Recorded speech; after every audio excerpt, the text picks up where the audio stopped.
Olá, pessoal, estamos de volta para dar continuidade ao nosso curso de Física 3, de Eletricidade e Magnetismo. Hoje a gente vai dar início a uma nova etapa do curso. A gente vai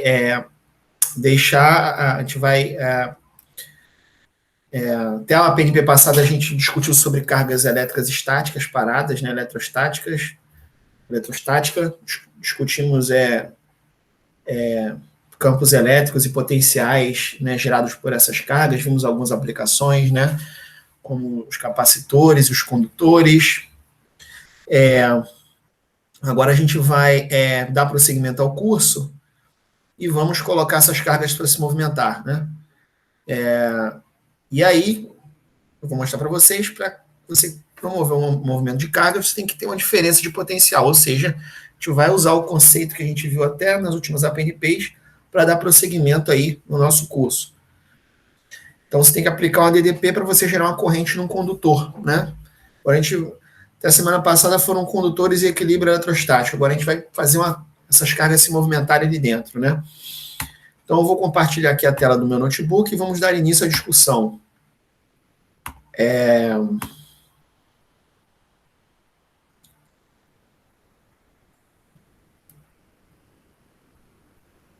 Então, na PNP de hoje eu vou discutir um pouco sobre corrente elétrica, resistência elétrica e sobre força eletromotriz, né? Primeiro vamos considerar um pedaço de um fio, né? Um pedaço de um fio e um fio condutor metálico, onde num fio condutor metálico, nos metais, a gente sempre tem um condutor, né? A gente diz que ele sempre tem cargas livres se movimentando no condutor, e essas cargas se movimentam ao acaso, como está desenhado aqui, né? Cada um indo para o seu canto, fazendo zigue-zague ali dentro, colidindo com os átomos do condutor, do material, né? E elas vão se chocando entre si e deslocando. Movimento desordenado. Digamos que eu de alguma forma carregue as extremidades desse condutor, uma carga positiva e uma carga negativa, isso vai gerar uma diferença de potencial ali dentro, né? Antes de eu aplicar a diferença de potencial, essas cargas estão se movimentando ao acaso, né? Estão se movimentando ao acaso. O que acontece quando eu aplico um potencial positivo, que eu representei aqui, e um negativo, né? Você estabelece uma diferença de potencial ali, né? E essas cargas estavam se movimentando ao acaso, devido a essa diferença de potencial positivo e negativo, né? Você acaba criando um movimento ordenado ali dentro dessas cargas. Esse movimento ordenado é o que a gente chama de corrente elétrica, né? E, bem, essas cargas negativas estão indo para a esquerda, né? Porque aqui é o potencial positivo, aqui é o negativo, né? E as cargas negativas são os elétrons, são os portadores de carga, né? Dos condutores, são essas cargas livres que estão se movimentando ali dentro dele.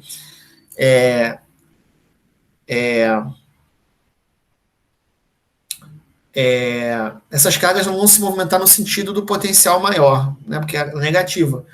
Mas a gente vai usar um sentido convencional da corrente, é sempre o contrário, né? A gente vai usar o sentido convencional da corrente, que é o oposto ao dos elétrons, né? A corrente vai do potencial maior para o menor, né? A nossa corrente convencional sempre vai ser assim.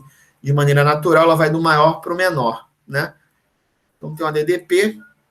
Então, quer dizer, para você gerar uma corrente elétrica num condutor, num material, você tem que produzir uma DDP, né? Você tem que produzir uma DDP, né? Uma diferença de potencial, né? E aí, fisicamente, o que é essa corrente que a gente chama de... É a quantidade de carga que está passando num dado ponto do fio por unidade de tempo, né?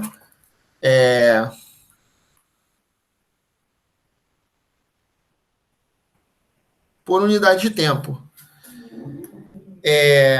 Lembrando que a unidade de carga no SI é o coulomb e de tempo é o segundo. Então, essa unidade de corrente é o coulomb por segundo. É 1 coulomb por segundo, né? Unidade de carga no sistema, unidade de corrente elétrica no sistema internacional, que a gente chama de ampere, né? Ou seja, corrente elétrica, repetindo, é a quantidade de carga que está passando por unidade de tempo num dado ponto do fio, né? Isso é o que a gente chama de ampere. E aí, por curiosidade, a gente pode, por exemplo, avaliar a quantidade de elétrons que você tem em 1 ampere. Para isso, basta pegar 1 coulomb e dividir pela módulo da carga de um elétron, que é 1,6 vezes 10 a menos 19 coulomb, que então essa divisão vai dar 6,3 vezes 10 a 18 elétrons por segundo. Essa é a quantidade de elétrons que eu tenho em 1 ampere, né? É 6,3 vezes 10 a 18 elétrons, tá certo? Muito bem. Então, primeira lição é que para você gerar uma corrente, você tem que ter uma DDP aplicada, né? Lembrando que essa corrente vai gerar essa DDP vai gerar um movimento ordenado. Bem, o que acontece? Vocês devem saber que para a carga entrar em movimento, você tem que ter um campo elétrico, né? F igual a Q vezes E. Essas cargas se movimentam porque tem uma força elétrica. O que eu quero dizer com isso? É que essa DDP aqui, ela vai dar origem a um campo elétrico ali dentro. É isso que vai promover esse movimento ordenado das cargas, que a gente chama de corrente. E aí, é uma maneira de você definir, né, o que a gente chama de densidade de corrente, porque a corrente a gente mede com amperímetro, né? Você pode definir uma corrente local ali dentro, ao invés de ser essa corrente que a gente mede com amperímetro, que é o que a gente chama de densidade de corrente, que é o J, né? É a corrente por unidade de área. Então, isso vai me dar uma densidade, vai me dar um valor de corrente num dado ponto interno do condutor, né? Então, esse J é um vetor, né? A gente chama de densidade de corrente. Elétrica a gente representa pela letra J, e é nada mais nada menos do que a corrente dividido pela área do fio. Então, a unidade de densidade de corrente é ampere por metro quadrado, por exemplo. Só que ele tem uma orientação, essa corrente tem uma orientação, né? Essa orientação é o sentido da corrente, só que a corrente não é uma grandeza vetorial, então não faz muito sentido dizer que isso aqui é a orientação da corrente, vetorialmente falando, mas é a direção e o sentido da velocidade das cargas que pertencem à corrente, né? Você tem uma corrente que está vindo exatamente, como a gente viu, esse sentido aqui do potencial maior para o menor, né? Potencial maior para o menor, tá certo? Estabeleceu um potencial ali, né? Pode ter carregado positivamente, negativamente aqui, né? Então, aparece um campo elétrico ali dentro. E aparece um vetor densidade de corrente. E aí, quer dizer, se o vetor densidade de corrente é a corrente elétrica pela área, então a gente pode dizer que o I nada mais é do que o fluxo desse vetor densidade de corrente pela área do fio. Né? Porque já que o J é corrente por área, e aí, quer dizer, só lembrando que vocês já viram o fluxo elétrico, que é escalar NdA, né? É a lei de Gauss, né? Vocês já viram a quantidade de linhas de campo que atravessam a área, aqui vai ser a quantidade de linhas de corrente, né? Que atravessam a área do fio, né? Esse J aqui é a densidade de linhas de corrente que vão atravessar a área ali, a do fio, né? Então, você integra na área para calcular a corrente total, que é o fluxo dessa densidade, desse vetor densidade de corrente, tá certo? E aí, é o seguinte, o que a gente vê aqui é o seguinte, então, é uma relação de causa e efeito, né? Só existe, como eu falei para vocês, né? A DDP vai dar origem a um campo elétrico aqui dentro. Para você ter carga em movimento ordenado, você tem que ter um campo ali dentro. E é o campo que dá origem ao I. Então, a gente pode dizer que o campo, localmente ali dentro do condutor, vai dar origem ao J, né? O V e o I, o V e o I você mede com amperímetro, ou com multímetro, com voltímetro e com amperímetro. Né? São grandezas físicas globais, macroscópicos, que você vai medir com os instrumentos de medida. O E e o J não. O E e o J, o campo elétrico e a densidade de corrente, são grandezas que vão existir ali dentro do condutor localmente, né? Então, a gente pode dizer, então, que ali dentro do condutor, você vai ter um campo elétrico gerando uma densidade de corrente J. E que, para materiais que a gente chama de ômicos, eles vão obedecer a chamada lei de Ohm, e essa relação de proporcionalidade, né? O J vai ser proporcional ao E, né? E essa constante de proporcionalidade é o que a gente chama de condutividade elétrica, é o sigma, né? Quanto maior o sigma, maior vai ser o J que vai aparecer ali dentro, né? Maior vai ser o J, densidade de corrente, que vai aparecer ali dentro, né, do condutor, tá certo? Mas como é que a gente pode fazer uma conexão entre a, essas grandezas locais com as globais, né? As globais é o que o V gera um I. A gente pode fazer isso calculando a DDP. A gente sabe calcular a DDP usando o que a gente viu nas últimas APNPs, né? VB menos VA, integral de linha do campo elétrico ali dentro do condutor, ao longo do comprimento do fio.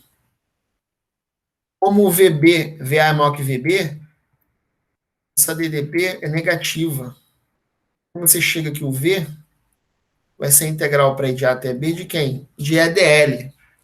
O E vai estar apontando na mesma direção do DL, né? Você vai integrar ao longo da direção do fio. Então, esse produto escalar vai dar simplesmente EDL. Né? O ângulo é zero entre eles. Daqui você tira que o E, então, é J sobre sigma, o módulo, né? O módulo de E é o módulo de J sobre sigma.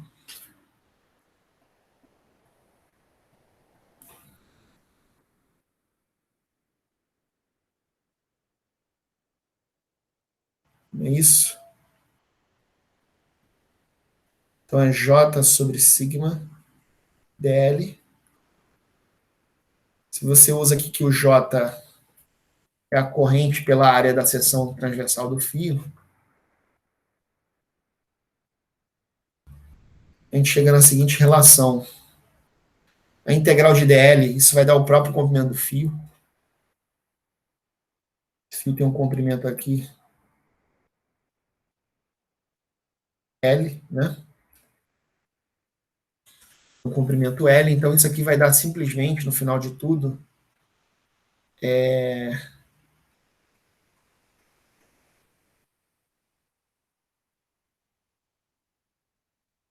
isso aqui na verdade é I sobre a área, né? Então isso aqui vai dar I, vai dar, se eu colocar o I separado, então vai ficar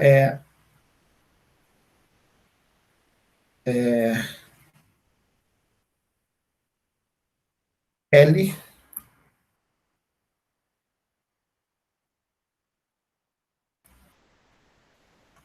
vai dar L, vou botar assim, 1 sobre sigma, L sobre A, vezes I. Algumas coisas a gente pode obter daqui, né? Por exemplo, isso aqui é o que a gente chama de resistência elétrica R. Quem é o R? O que a gente está vendo vai ser 1 sobre sigma, L sobre A.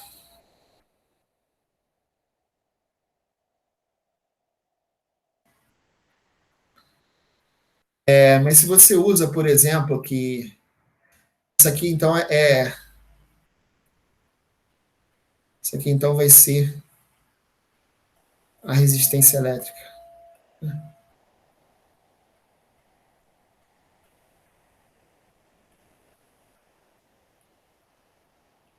Então reparem, inversamente proporcional ao sigma, isso é bem razoável, né? Quanto mais condutor é um corpo, maior é esse sigma. Se maior for o sigma, menor é a resistência elétrica, né? Menor é essa resistência elétrica, a unidade dela no sistema internacional é o ohm, você representa pela letra ômega, né?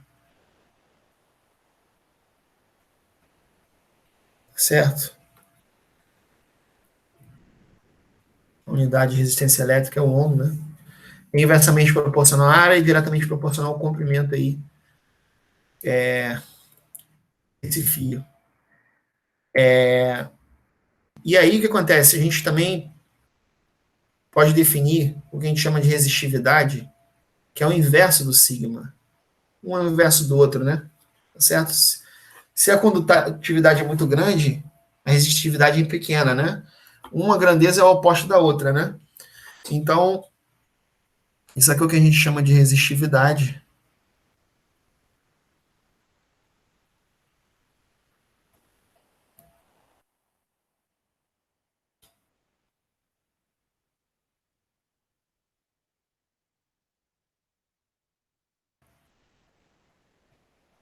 Isso aqui é resistividade, e você pode escrever a resistência em termos da resistividade, que é a ρL sobre A, né?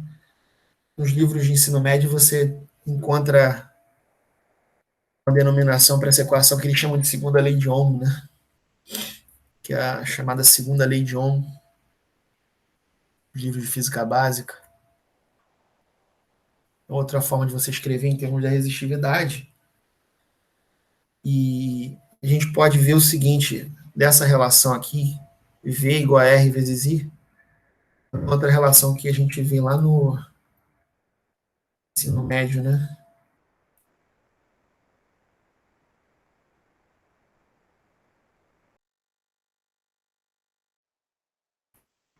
Materiais ômicos, o J é proporcional ao E, isso microscopicamente falando.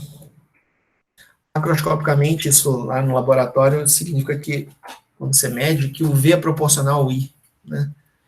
O V vai ser proporcional ao I, né? A corrente que aparece é proporcional a DDP aplicada ali no fio, né? A diferença de potencial aplicada.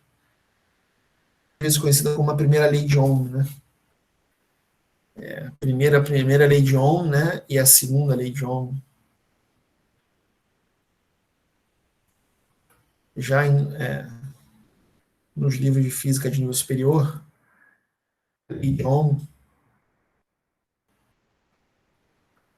é concentrada nessa relação, né? Essa relação aqui local, né? Dentro do material, tá certo?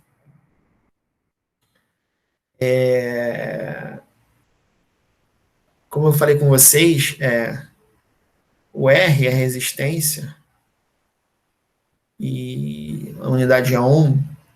Uma análise dimensional aqui dessa fórmula, em baixa área aqui é comprimento, a análise dimensional nos permite descobrir que o ρ, a unidade de ρ é de ohm vezes metro. E aqui na tabelinha a gente tem vários valores de resistividade, né? A unidade de resistividade, então, por inspeção aqui da equação é ohm vezes metro, né? É ohm vezes metro no sistema internacional, né?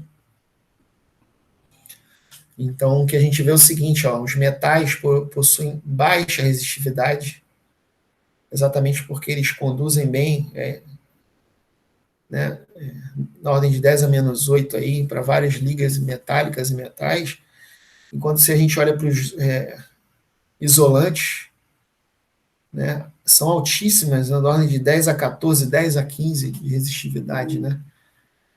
Então, moral da história, os isolantes têm resistividade bastante altas, né? E os condutores têm a resistividade bem pequenininha. Resistividade pequenininha significa condutividade alta, né? Tá certo? Então é isso.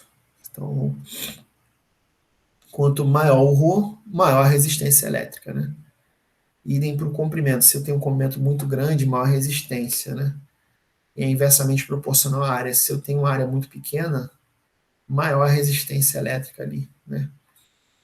Maior a resistência elétrica. Muito bem. Então, essa aqui é a relação entre corrente e tensão elétrica aplicada, material cuja densidade de corrente é proporcional ao campo elétrico, né? Cuja densidade de corrente que aparece ali dentro do material é proporcional ao campo elétrico. Muito bem, só que é o seguinte, agora a pergunta é como manter essa corrente, né?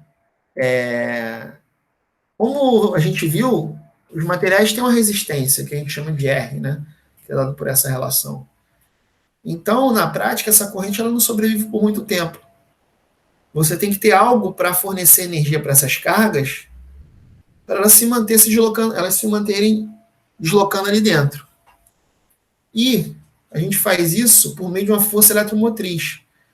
Essa força eletromotriz vai ser fornecida por um dispositivo que vai transformar um tipo de energia, qualquer tipo de energia, em energia potencial elétrica, energia elétrica.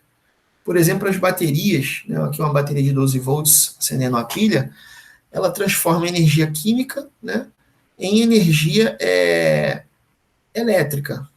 Então, o que a gente vê é o seguinte: aqui está a corrente circulando no condutor, aqui do polo positivo para o negativo, ela vai se deslocar naturalmente sem problema.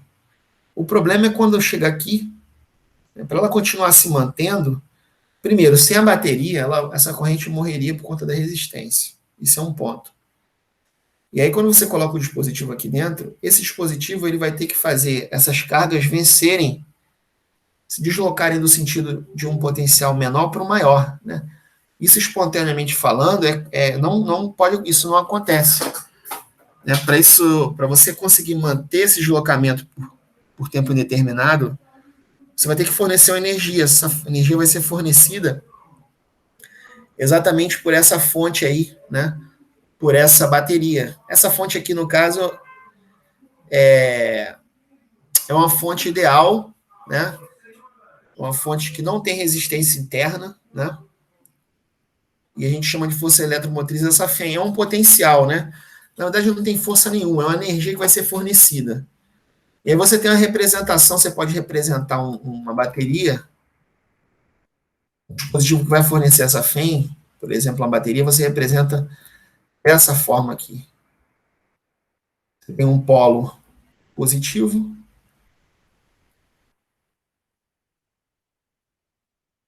um polo negativo.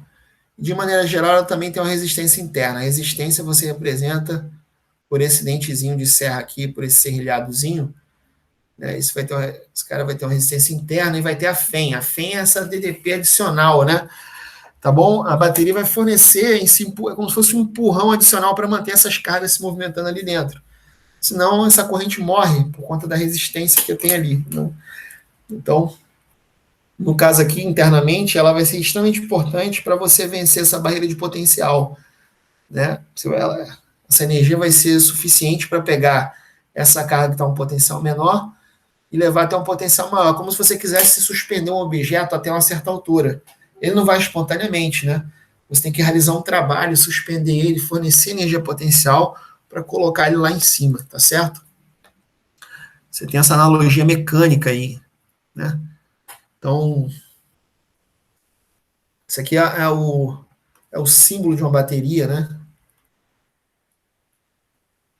De uma bateria, tá certo? E, e aí, o que acontece quando eu fecho o circuito com essa bateria? O que acontece se eu coloco um fio fechando o circuito, né?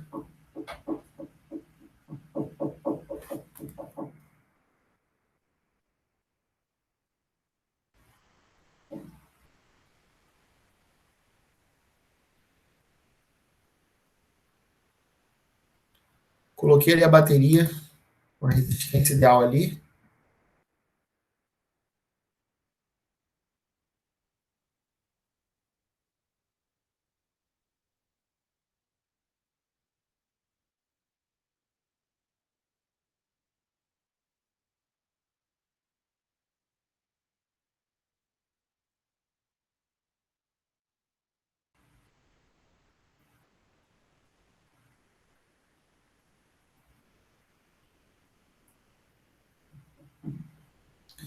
Então eu tenho a resistência interna R, e eu tenho a força eletromotriz, né, que a gente chama de FEM, né? Isso aqui é o que a gente chama de FEM, força eletromotriz, a gente vai ver bastante isso.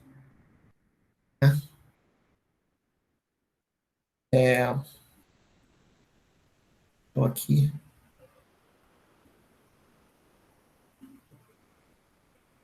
gente vai ver que você pode fornecer uma força eletromotriz por meio do trabalho da força magnética, por exemplo, nas aplicações mais à frente. Então, digamos que esse fio aqui tem uma resistência Rzão, né?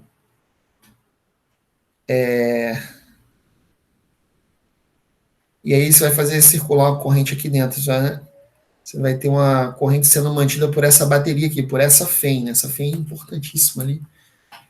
E aí toda vez que você passar por uma resistência, você tem uma queda de potencial, né? Você tem uma queda de potencial.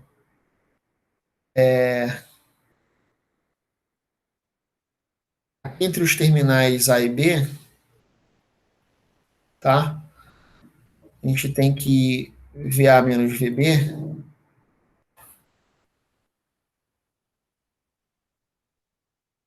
vai ser igual a FEM fornecida menos a queda de potencial na resistência interna, né? No Rzinho. Esse Rzinho aqui, resistência, chama resistência interna, né?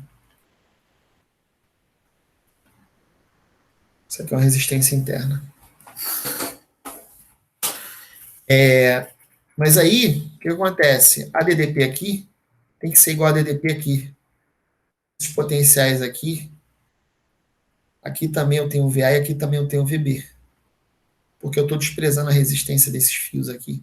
Estou concentrando a resistência toda aqui, né?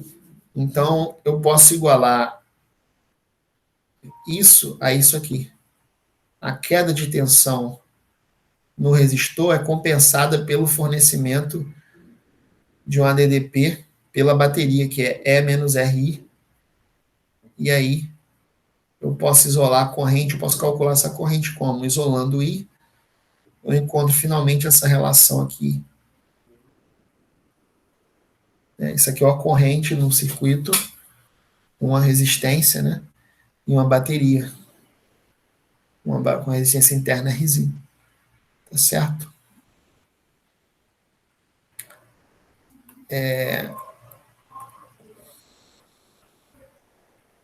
Muito bem. Então,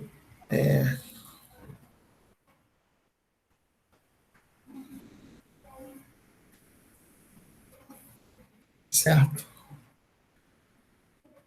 Aqui, o que vai acontecer? Tudo isso não vai ser de graça, né? Como é que você vai manter? O que você vai fazer para manter?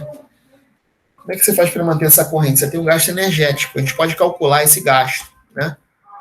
Por exemplo, a gente pode calcular qual é, a gente pode calcular qual é a potência fornecida pela bateria. Como? A gente sabe que a energia fornecida por uma carga dessa corrente se movimentar no circuito vai ser dQ vezes a DDP, né? Se a gente pega os dois lados e divide por dt, o que vai acontecer? Energia por tempo é uma potência. No caso, é uma potência fornecida pela bateria. Vou chamar de PF. Então, isso aqui é uma corrente. dQdt a gente viu que é uma corrente. Né? Carga por tempo. E aí, então, a gente chega que a potência fornecida vai ser igual a I vezes zero. Isso aqui é a potência fornecida por uma bateria ideal, né? Sem resistência interna. Sim.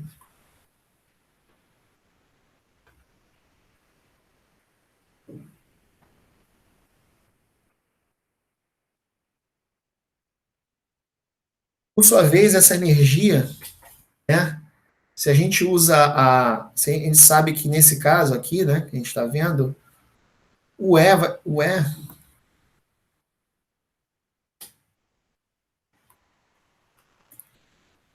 você tem uma diferença de potencial aqui, né, que vai ser igual a força eletromotriz fornecida, né, que vai ser a mesma que aqui também. Então, a gente sabe então que E é igual a R vezes I, né? é igual a R vezes I, se a gente substituir aqui, a gente encontra a potência que é dissipada na resistência aqui, né? A gente substitui aqui, isso vai dar R vezes I ao quadrado. Então, a cada instante que passa, eu tenho uma potência fornecida sendo dissipada. A cada tempo que passa, eu tenho uma potência fornecida pela bateria sendo dissipada na resistência, né? E é isso que mantém, né, esse sistema funcionando, né? É a bateria. É fundamental que tenha uma FEM, tenha uma energia a mais sendo fornecida, né, por um dispositivo, está transformando energia química em energia elétrica, né? Que é uma pilha, por exemplo, né? Ela que vai ajudar a levar as cargas no potencial menor para um potencial maior. E ela que vai segurar essa perda de energia pela resistência aqui, né? Uma coisa compensa a outra, né? Então essa aqui é a potência fornecida e a potência dissipada. Uma coisa vai, vai compensar a outra e isso vai manter, né, essa essas energias envolvidas é que vão manter aí a corrente circulando no circuito elétrico. Então tem que ter, ou seja, moral da história, para manter uma corrente elétrica no circuito, você tem que ter uma energia adicional fornecida por algum dispositivo que transforme, por exemplo, a energia química em energia elétrica, como acontece com as pilhas, né? Para você ter um circuito elétrico funcionando. Beleza? Então era isso que eu tinha para mostrar para vocês. Um grande abraço e até a próxima, pessoal.